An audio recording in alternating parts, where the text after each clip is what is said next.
Європа ближче до війни, ніж будь-коли за останні 30 років. Такий неутішний підсумок засідання Постійної ради ОБСЄ у Відні від міністра закордонних справ Польщі, який головував на зустрічі. У ній взяли участь усі 57 країн-членів ОБСЄ на рівні послів, зокрема і представник України. Обговорювали скупчення російських військ на українському кордоні та погрози Москви НАТО щодо нерозширення на схід. Представник Росії Олександр Лукашевич залишився невдоволеним.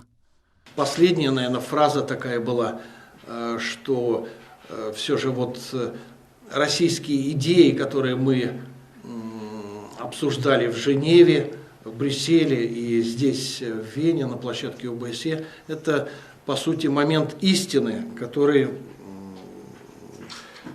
должен определить, будем ли мы договариваться о тех линиях, которые нельзя переходить, о тех принципах, которые нельзя нарушать, либо ситуация пойдет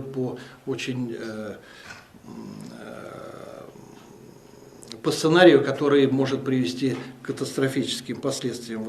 Збігнєв Рау наголошує, що в ОБСЄ готові до діалогу та консенсусу, але цього ж чекають і від Москви. Головний заклик – поважати Гельсінський акт про непорушність кордонів.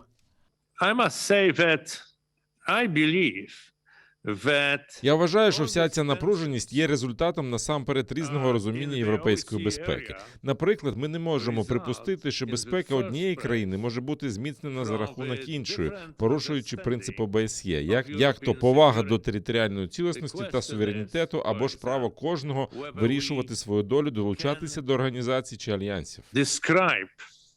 Своєю чергою делегація ЄС в ході засідання закликала Росію зменшити напругу на кордоні з Україною, підкресливши, що в іншому разі доведеться заплатити. Міністр закордонних справ України Дмитро Кулеба подякував партнерам за позицію та наголосив, що наша держава продовжить співпрацю задля стримування агресивних намірів Москви. На його думку, цей тиждень великої дипломатії минув для Росії невдало. Засідання Постійної ради ОБСЄ засвідчило, що наша робота дала результат. В ОБСЄ пролунала консолідована міжнародна підтримка України в умовах військового тиску та неправомірних ультиматумів з боку РФ. Партнери повністю поділяють позицію України. Принципи ОБСЄ, зафіксовані в Гельсінському заключному акті, є непорушними, включно з правом держав вільно обирати, частиною якої організації чи союзного договору бути. Маючи підтримку партнерів, Україна продовжує працювати над тим, щоб Російська Федерація замість ультиматумів на тему європейської безпеки почала добросовісно виконувати Гельсінський декалог, припинила агресію на Донбасі, де окупувала Крим, вжила реальних кроків з врегулювання решти створених нею тривалих конфліктів на просторі ОБСЄ, а саме в Грузії та Молдові.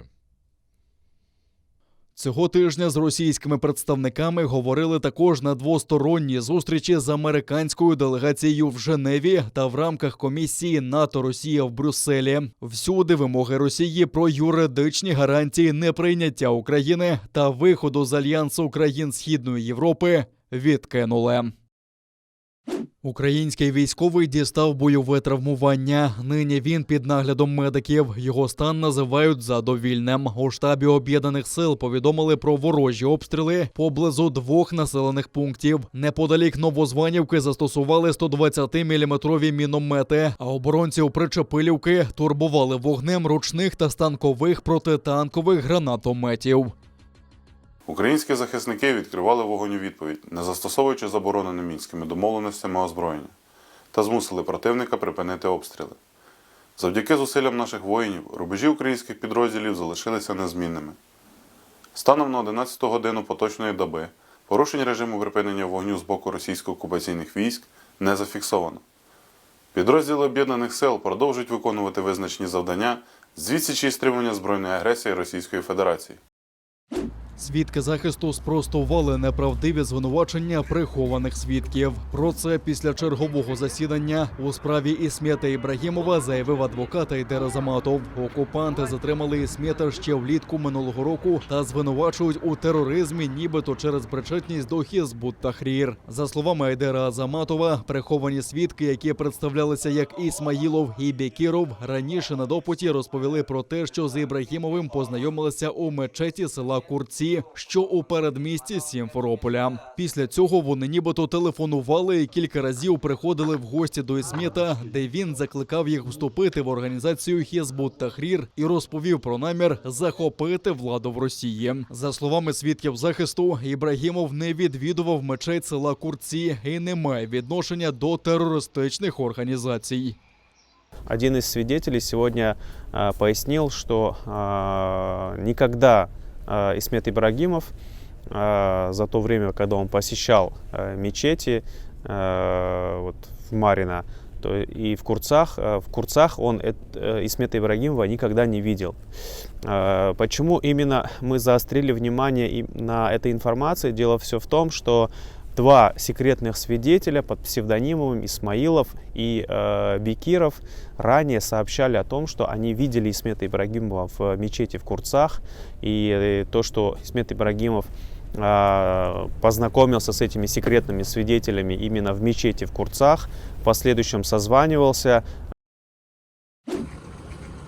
Сухпайками зі свининою годують кримсько-татарських бранців в ростовському СІЗО. Про це повідомив адвокат Рустем Кемілєв. За його словами, політв'язні зі справи 25 кримських татар, звинувачених окупантами у тероризмі, вимушені харчуватися лише галетним печивом, оскільки як правовірні мусульмани не вживають свинину. Також у пайку є лише чай і цукор, каже адвокат. Вот это их за весь день сегодняшняя еда.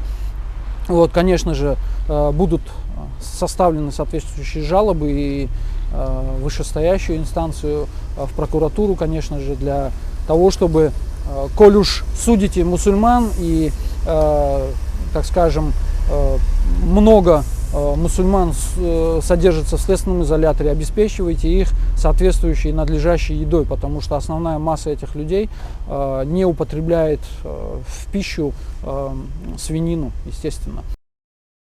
Попри погане самопочуття бранців, окупанти продовжують їм арешти. Сейрана Хайреддінова та Аліма Суф'янова, яким закидають тероризм через нібито участь у Хізбут Тахрір, залишили у СІЗО щонайменше до 20 квітня. Так вирішили в суді Ростова-на-Дону. Інший фігурант цієї сфабрикованої справи Олександр Сізіков на цей же термін залишиться під домашнім арештом. Він має інвалідність, однак, за словами бранця, йому заборонили користуватися інтернетом та спілкуватися з близькими, які носять йому харчі та допомагають грошима. Також, як розповіла адвокат Софія Шабанова, загратований Сейран Хайреддінов погано почувається. Он уже в течение месяца трижды болеет, и есть подозрение, что он болеет ковидом, потому что у него полностью отсутствует обоняние.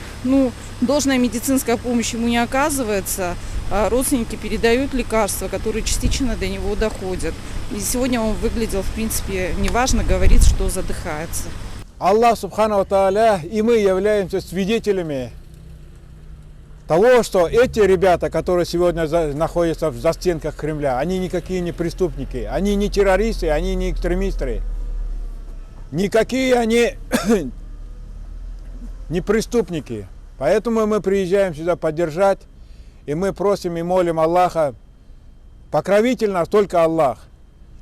И мы верим и надеемся, что в ближайшее время, иншаллах, Аллах Субхану Тааля поможет нам, и все вот эти вот братья, которые сегодня находятся в застенках Кремля, иншаллах, выйдут, и мы будем, иншаллах, праздничный каве пить. На вільній території України зростає захворюваність на COVID-19. Уже понад 10 тисяч випадків за добу. 191 людина померла від цієї хвороби. Найбільше випадків коронавірусу виявили у Києві, Івано-Франківській та Львівській областях. Івано-Франківщина, Херсонщина та Сумщина знову потрапили до помаранчевої зони епіднебезпеки. У Міністерстві охорони здоров'я закликають не зволікати та зробити щеплення. Від початку вакцинальної кампанії це зробили майже 15 мільйонів українців. Медики стверджують, що єдиним постійним протипоказанням проти вакцинації є алергічна реакція. Вакцинація тимчасово протипоказана, якщо ви маєте температуру вище 38 градусів. Якщо ви лікуєтеся моноклональними антитілами або реконвалесцентною плазмою, в такому випадку слід вакцинацію перенести на 90 днів після закінчення курсу лікування. Якщо вам проводилася вакцинація від інших інфекційних захворювань, в такому випадку вакцинацію від COVID-19 слід перенести на 14 днів. Це не стосується інактивованої вакцини від грипу, яку можна проводити разом з антиковідною. Головна вимога – введення вакцин в різні руки. Туберкульозну пробу або аналіз крові на туберкульоз слід проводити та інтерпретувати до вакцинації або через 4 тижні. Зростає смертність від ковіду і в окупованому Севастополі. За сумнівними даними окупантів, за минулу добу від цієї хвороби там померли 7 людей. Загалом на окупованому півострові за добу померли 17 кримчан. Зареєстровано 94 нових випадки COVID-19. Новий рекорд із добової кількості нових хворих на ковід зафіксували у Мексиці. 12 січня виявили 44 тисячі інфікованих. Попередній сумний рекорд був напередодні, коли зареєстрували понад 33 тисячі заражених. Наразі, за офіційними даними, у Мексиці найчастіше виявляють штам Омікрон. В останні кілька тижнів до лікарень надходить більше пацієнтів з ковідом. Проте госпіталізованих однаково на 85% менше, ніж на піку епідемії на початку минулого року. У Мехіко ситуація також стабільна. Лікарні не переповнені, ліжок достатньо на випадок, якщо пацієнтів побільшає. Люди мають це знати. Наразі госпіталізовано 800 осіб, і вони не в тяжкому стані, як бувало раніше. У столиці стали активніше тестувати на коронавірус. За день роблять по 30 тисяч ПЛР-тестів. Влада попереджає, що Омікрон заразніший за інші штами. Треба думати про інших людей, які мають дітей, про матерів. Ми можемо їх заразити, якщо не дотримуватимемося правил. У нас пандемія, але нам треба працювати. Думаю, треба дотримуватися санітарних правил. Поки треба носити маски та добре мити руки. Якщо так робитимемо, то зупинимо епідемію. У Мексиці за весь час пандемії виявили понад 4 мільйони випадків захворювання на COVID-19. Померло понад 300 тисяч людей.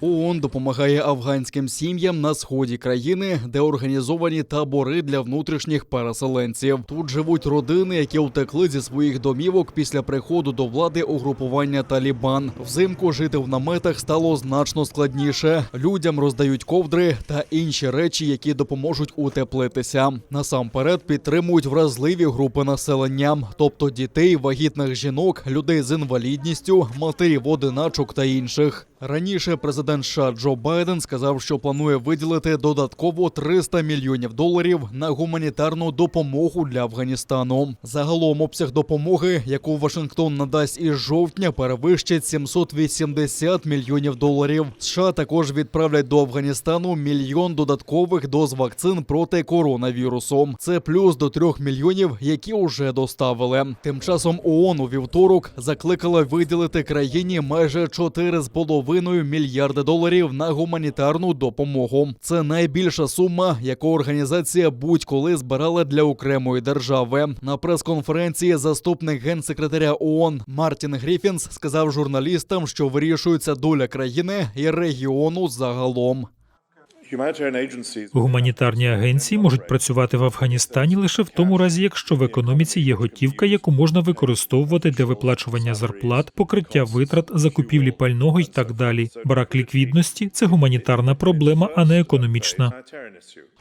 За даними ООН, майже 23 мільйони афганців, а це більше половини населення країни, страждають від недоїдання. З них близько 9 мільйонам, коли прийдуть холоди, загрожує голод. Економічна криза в Афганістані посилилася відтоді, як минулого року у серпні до влади повернулися таліби. Вони скинули підтримуваний Заходом уряд. Перед тим США вивели з країни свої війська. Січ-230 у космосі. Американська компанія SpaceX вивела на орбіту український оптичний супутник. Ракета Falcon 9 стартувала о 17:25 за київським часом з мису Канаверал. Востаннє супутник вітчизняного виробництва виводили у навколоземний простір у серпні 2011 року. Але роком пізніше з ним було утрачено зв'язок. Січ-230 планували відправити у космос ще у грудні і присвятили цю подію 30-річчю незалежності України. Тільки запуск коштував українським платникам податків $1 мільйон.